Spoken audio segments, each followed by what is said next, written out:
Sosial, jumpa lagi dengan Ana Sofiana di channel yang konsisten membahas tentang update bantuan sosial dari sumber yang valid dan bisa dipertanggungjawabkan. Apa kabar Sobat Sosial? Semoga kita selalu dalam keadaan sehat, berbahagia, dan ada dalam lindungan Allah Subhanahu wa Ta'ala. Amin amin ya rabbal alamin. Terima kasih buat teman-teman yang udah setia stay tune di channelku ini, dan buat yang belum, ayo stay di sini dengan cara like jika kalian suka dengan video ini, komen bila ada pertanyaan ataupun tanggapan, share ke grup-grup media sosial teman-teman semuanya, ke tetangga, ke teman, ke saudara, dan subscribe tentunya karena subscribe itu gratis. Jangan lupa juga bunyikan lonceng notifikasinya agar teman-teman bisa dapatkan pemberitahuan jika ada video terupdate dari channelku. Tak lupa aku ucapkan selamat datang buat teman-teman yang baru gabung dengan channelku. Terima kasih banyak sudah mau join di sini. Baik Sobat Sosial, hari ini kita akan membahas sesuai judul di depan tadi, awas bansos dicuri. Kenapa aku mengangkat judul ini? Begini Sobat Sosial, mulai minggu kemarin pendamping PKH mulai melakukan rekonsiliasi dan ada beberapa keluarga penerima manfaat PKH yang melapor bahwa saldonya nol, padahal namanya sudah ada di data bayar di termin 1 sampai 6. Nah, kok bisa ya bantuannya hilang? Atau mungkin pemerintah nih yang kelewatan transfer bantuannya? Atau mungkin ini, mungkin itu. Karena tidak jelas, akhirnya muncul banyak kemungkinan yang menimbulkan kecurigaan. Nah, biar nggak saling curiga, simak video ini sampai selesai ya. Apa saja sih cara yang bisa dilakukan atau yang bisa dilakukan oleh keluarga penerima manfaat untuk membuktikan penyebab saldonya nol yang mungkin saja teman-teman Sobat Sosial alami. Simak video ini sampai selesai ya, agar kalian mendapatkan jawaban yang lengkap.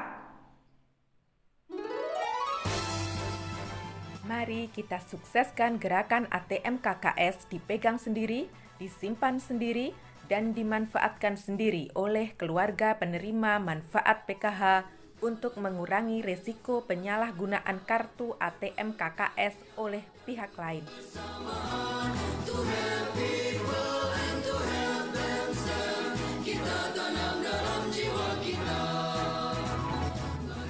Tujuan pemerintah menggunakan sistem perbankan dalam menyalurkan bantuan diantaranya adalah untuk mengenalkan manfaat produk dan jasa keuangan formal kepada penerima manfaat bantuan sosial PKH.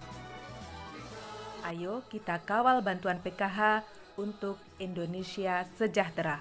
Pastikan bantuan sosial PKH diterima utuh dan tidak ada potongan.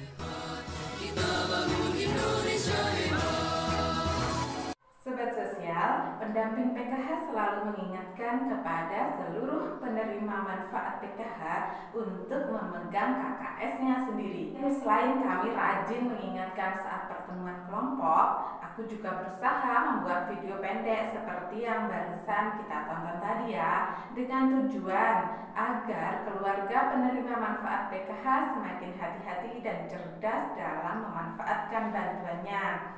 Jangan sampai ada kesempatan pihak lain untuk berbuat curang, karena non sewu ya, kepolosan atau kekurang tahuan keluarga penerima manfaat PKH.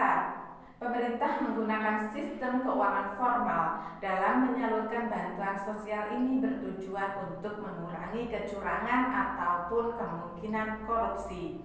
Namun perlu kita pahami bersama bahwa tidak semua keluarga penerima manfaat mengenal sistem keuangan formal ini, apalagi cara mengambilnya harus ke mesin ATM. Mungkin beberapa keluarga penerima manfaat PKH masih awam dan menjadikan hal ini sebagai kendala di awalnya. Nah, menyikapi hal itu, ada beberapa keluarga penerima manfaat yang kemudian memilih untuk nitip ke tetangganya, ke ketua kelompok, ke pengurus kelompok, ada juga yang nitip ke anaknya, ke cucunya, ke suaminya. Nah, apakah ini kemudian dijamin aman? Yakin seperti itu. Awalnya mungkin iya, nggak apa-apa, bantuan nyampe juga, nyampe dengan utuh. Tapi ketika ada 1, 2, 3 laporan yang menyampaikan saldonya 0, sedangkan di data bayar sudah ada namanya, akhirnya saya pun mulai menaruh curiga gitu. Loh, kok bisa ya saldonya 0 padahal di data bayar ada. Akhirnya saya memulai meneliti lebih dalam tentang beberapa sebab yang mungkin saja terjadi.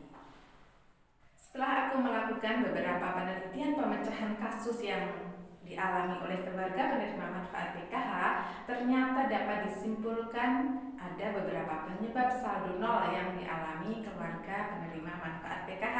Antara lain yang pertama, karena data belum pada dukcapil, tapi biasanya kalau nama KPM PKH yang bersangkutan seperti ini itu tidak akan muncul di data bayar. Kemudian yang kedua, karena status OMSPAN atau Online Monitoring SPAN, dan juga karena ada catatan dari BPK. Nah, yang ini penyebabnya yang seperti ini bisa dicek di link yang ini ya, yang di atas ini bisa kalian lihat, dan biasanya yang mempunyai alasan seperti 3 di atas ini tidak akan muncul di data bayar. Kemudian yang penyebab saldo 0 yang keempat, yaitu sudah diambil keluarga yang lainnya, bisa juga suaminya, anaknya, cucu, saudara, tapi nggak bilang-bilang sama yang punya ATM, sehingga yang punya ATM merasa saldonya masih 0 atau belum menerima bantuannya, belum menerima haknya, seperti itu. Dari beberapa KPM PKH, keluarga penerima manfaat PKH yang melaporkan saldonya 0, ini ternyata sebagian besar sebabnya yaitu sudah diambil sama keluarganya atau pihak yang dititipi tapi lupa atau bagaimana, belum bilang sama yang punya ATM, seperti itu. Kalau kayak gini gimana ya, apa bisa kita bilang itu nyuri? Kalau nyuri berarti kan bisa ini dibawa ke ranah hukum, boleh kan seperti itu, dilaporkan ke pihak berwajib.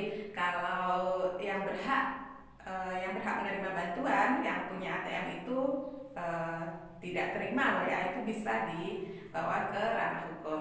Nah, itu dia makanya pendamping PKH selalu meminta keluarga penerima manfaat PKH untuk memegang ATM KKS-nya sendiri saja. Kalau misalnya masih belum berani ambil sendiri di ATM, teman-teman bisa ikut ke ATM saat mengambil bantuan. Jangan cuma nunggu di rumah saja. Ikut ke mesin ATM dan kemudian belajar. Nanti biar lama-lama teman-teman bisa atau berani untuk mengambil bantuannya sendiri.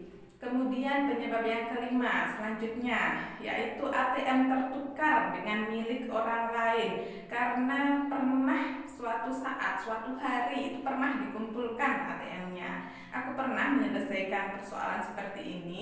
Jadi begini permasalahannya, ada pihak yang meminta untuk mengumpulkan kartu ATM pada saat itu karena dengan dalih karena di masa PPKM, jadi orang-orangnya nggak boleh ngumpul, yang dikumpulkan ATM-nya saja. Yang jelas yang berbuat seperti ini ataupun yang menginstruksikan seperti ini bukan dari pendamping PKH ya, tapi dari pihak lain.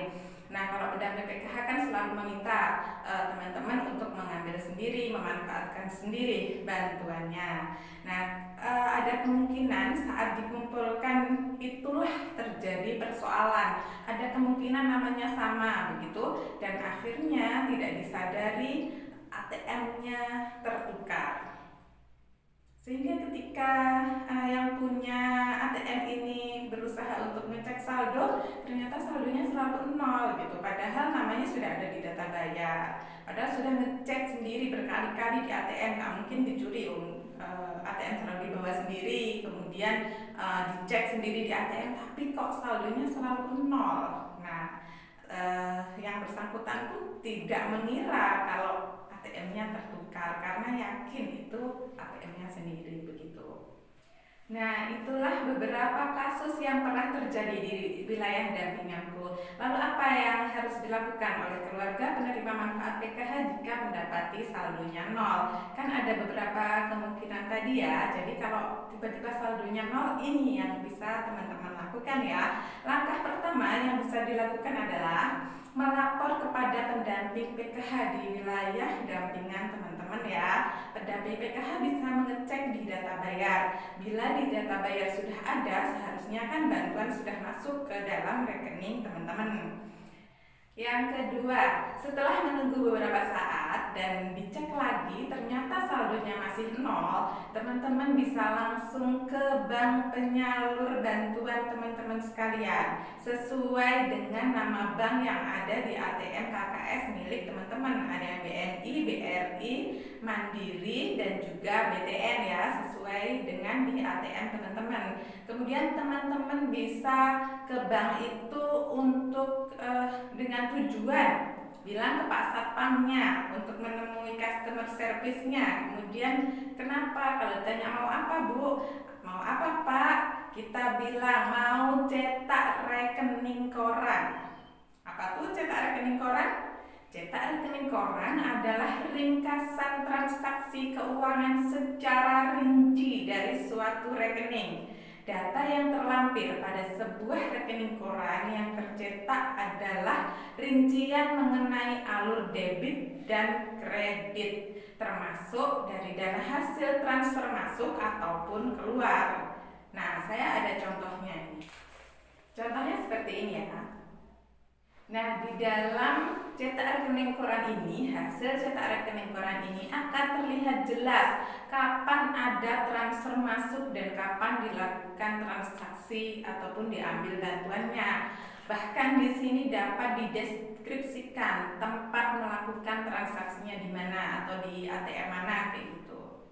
Nah, dengan rincian cetak rekening koran ini kan sangat rinci sekali ya, akan membuat jelas alur transaksi, alur perjalanan uang teman-teman sobat sosial semuanya. Bila merasa belum melakukan transaksi tapi di dalam rekening koran tertera sudah dilakukan transaksi, maka teman-teman bisa melakukan penyelidikan lebih mendalam.